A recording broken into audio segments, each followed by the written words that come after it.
నమస్తే welcome to our channel. రాష్ట్రంలో అధికారంలో ఉన్న టీడీపీ, జనసేన, బీజేపీ కూటమి పరిపాలనపై దృష్టి పెట్టింది. పరిపాలన సాదాసీదాగా కొనసాగాలని, హంగు ఆర్భాటాలకు పోకుండా పరిపాలన ఉంటుందని ముఖ్యమంత్రి నారా చంద్రబాబు నాయుడు స్పష్టం చేశారు. తాను ముఖ్యమంత్రిగా బాధ్యతలు చేపట్టిన తర్వాత మొదటిసారి జిల్లా కలెక్టర్లు, ఎస్పీలతో ప్రత్యేకంగా సమావేశం నిర్వహించారు. రాష్ట్రంలో శాంతి భద్రతలకు ఆటంకం కలగకుండా అన్ని జాగ్రత్తలు తీసుకోవాలని సీఎం చంద్రబాబు అధికారులను ఆదేశించారు. శాంతి భద్రతలను పకడ్బందీగా అమలు చేయాలని, అందుకు జిల్లా ఎస్పీలకు సీఎం ఫుల్ పవర్స్ ఇచ్చారు.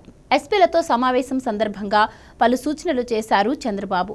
టీడీపీ ప్రభుత్వ హయాంలో రాష్ట్ర వ్యాప్తంగా ఏర్పాటు చేసిన దాదాపు 14,000 సీసీ కెమెరాలకు సంబంధించిన దృశ్యాలన్నీ పై డేటా సెంటర్లో నిక్షిప్తమై ఉన్నప్పటికీ వైసీపీ ప్రభుత్వం గత 5 ఏళ్లలో వాటిని ఒక్కసారి కూడా వినియోగించుకోలేదని ముఖ్యమంత్రి చంద్రబాబు అన్నారు. ఆ డేటాను పోలీసులకు యాక్సెస్లో లేకుండా చేసిన ఘనత గత ప్రభుత్వం సొంతమని తెలిపారు. కెమెరాల్లో నిక్షిప్తమైన డేటాను ఎస్పీలు, కలెక్టర్లకు పంపించేందుకు వీలుగా తాము అప్పట్లోనే ప్రత్యేక సాఫ్ట్వేర్ సిద్ధం చేశామని, కనీసం దానిని జిల్లాలకు కూడా ఇవ్వలేదని అన్నారు. గత 5 ఏళ్లలో పోలీసులు తప్పుడు కేసులు పెట్టడానికే పరిమితమయ్యారు. క్రిమినల్స్ను మాత్రం పట్టించుకోలేదు. చివరకు ఇప్పుడు డీజీపీ కూడా సరైన సమాచారం ఇచ్చే పరిస్థితి లేదని చంద్రబాబు ఆవేదన వ్యక్తం చేశారు. నేను తప్పు చేయను, తప్పు చేసిన వారిని వదిలిపెట్టను అని సీఎం చంద్రబాబు స్పష్టం చేశారు.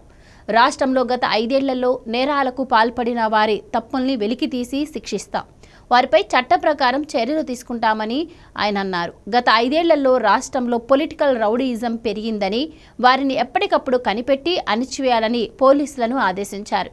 ఇక గంజాయి సాగు, వినియోగానికి సంబంధించిన హాట్ స్పాట్లను గుర్తించి నిర్వీర్యం చేయాలన్నారు.